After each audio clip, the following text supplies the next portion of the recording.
Mirë se vini në kanalin ton, mos harroni të bëni subscribe dhe të klikoni si përzieles për të marrë njoftimet më të reja. Faleminderit! Habit mjeku, ja sa feta bukë duhet të hani sipas moshës dhe çfarë ndodh nëse nuk hani bukë për 1 muaj.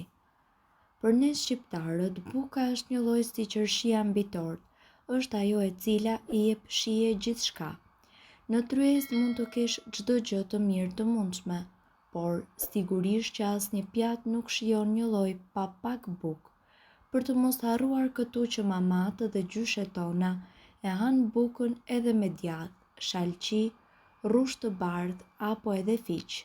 Por çfarë ndodh me trupin e njeriut në qoftë se vendosni të mos hani bukë për të paktën 1 muaj? Do të bini nga pesha. Buka është e pasur me karbohidrate të cilat janë të rafinuara, gjë e cila çon në akumulimin e ujit në trup. Është vlerësuar që çdo gram karbohidratesh që hani grumbullojnë 3 deri në 4 gram ujë.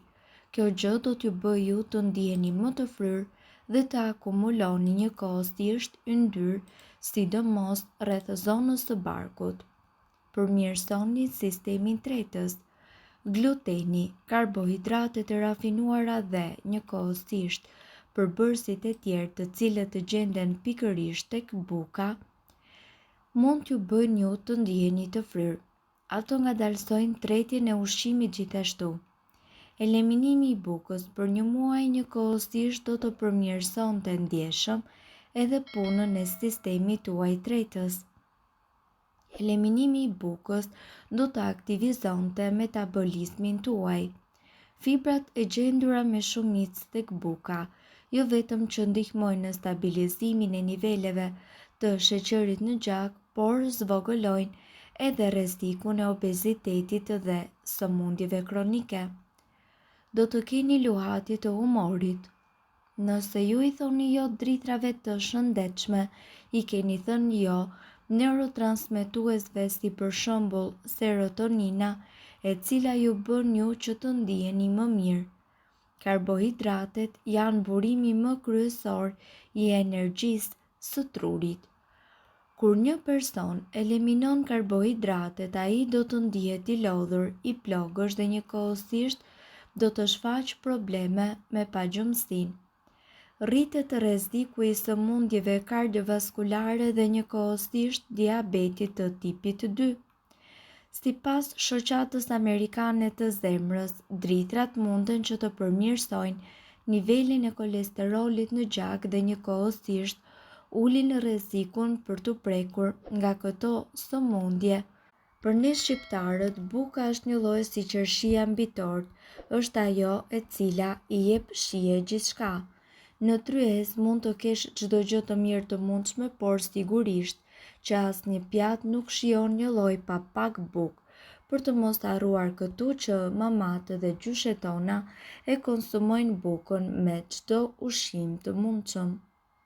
Pavarësisht se çfarë ju konsumoni, buka është një element kryesor i dietës perëndimore. Nga buka e thekur në mëngjes tek sanduiçet në drekë dhe deri tek koshi i bukës në darkë, nuk është e vështirë të hash bukë çdo ditë apo edhe në çdo vakt. Megjithatë, me kalimin e viteve, veçanërisht pasi dietat me pak karbohidrate dhe pak gluten janë rritur, buka ka marrë një nam të keq. Por a është e vërtetë që është gjë e keqe të hash bukë çdo ditë? Gjithçka varet kryesisht nga shumëllojshmëria e bukës që zgjidhni dhe sa nga ajo do të konsumoni. Me siguri ju keni dëgjuar se dritrat dhe për këtë arsye buka me grur janë më të mira se sa buka e bardhë. Buka me dritra integrale është e bërë me gjithë bërthamën e grurit të paprekur, që do të thotë se ajo ruan të gjitha fibrat dhe lëndët ushqyese të rëndësishme si hekuri, zinku dhe vitamina B. Buka e bardhë nga ana tjetër bëhet duke hequr bërthamën e grurit nga embrioni dhe krundet e pasura me lëndë ushqyese. Kjo mundet që ta bëjë atë një produkt akoma edhe më të shijshëm dhe më të qëndrueshëm, por zvogëlon edhe vlerën ushqyese. Ndërsa ngrënia e bukës të grurit në baza ditore mundet që të sjellë shumë përfitime, e njëjta gjë nuk mund të thuhet domosdoshmërisht për të bardhën. Ndërkohë, sipas ekspertëve, duhet të keni parasysh se buka ka vlera të jashtëzakonshme mbi shëndetin. Mirëpo, ja cilat janë efektet e mundshme shëndetësore të ngrënies së bukës çdo ditë? Nëse po vëzhgoni sheqerin në gjak, nuk këshillohet që ju ta merrni bukën tuaj të përditshme të bardhë. Dozat e larta të karbohidrateve të thjeshta në dritrat e rafinuara munden që të përthithen në qarkullimin e gjakut shumë më shpejt se sa karbohidratet komplekse të cilat gjenden në grurin e plot, duke çuar në një rritje të shpejtë të sheqerit në gjak. Sipas Harvard Health, rritja e sheqerit në gjak nga ngrënia e ushqimeve me glicemi të lartë mundet që të rrisë rrezikun e diabetit, sëmundjeve të zemrës dhe të mbipeshës. Mund të shtoni në peshë. Kur një shport me baget bërrin në tryezën tuaj përpara një vakti në restorant, konsumimi i kujdesshëm është thelbësor. Karbohidratet e thjeshta si ato në bukën e bardhë janë të njohura për faktin se nuk ju ngopin, kështu që është shumë e lehtë që ju të hani disa feta dhe të hani përsëri në një vakt të plot më pas. Me kalimin e kohës, teprimi me çdo lloj buke mundet që të çojë në shtim në peshë. Mund të dëmtojë mikrobiomën tuaj. Nëse buka e bardhë është me pak fibra, e largon vazhdimisht grurin e plot nga dieta juaj. Mundet gjithashtu që të shkaktojë edhe probleme me mikrobiomën tuaj, e njohur si kolonia e baktereve në zorrët tuaja. Ulëmtimet gjithashtu tregojnë se një dietë e ulët në drithra është e lidhur me çekuilibër në mikrobiomën. Këto çekuilibrime kanë qenë gjithashtu të lidhura me sindromën e zorrës së irrituar dhe sëmundjen inflamatore të zorrëve.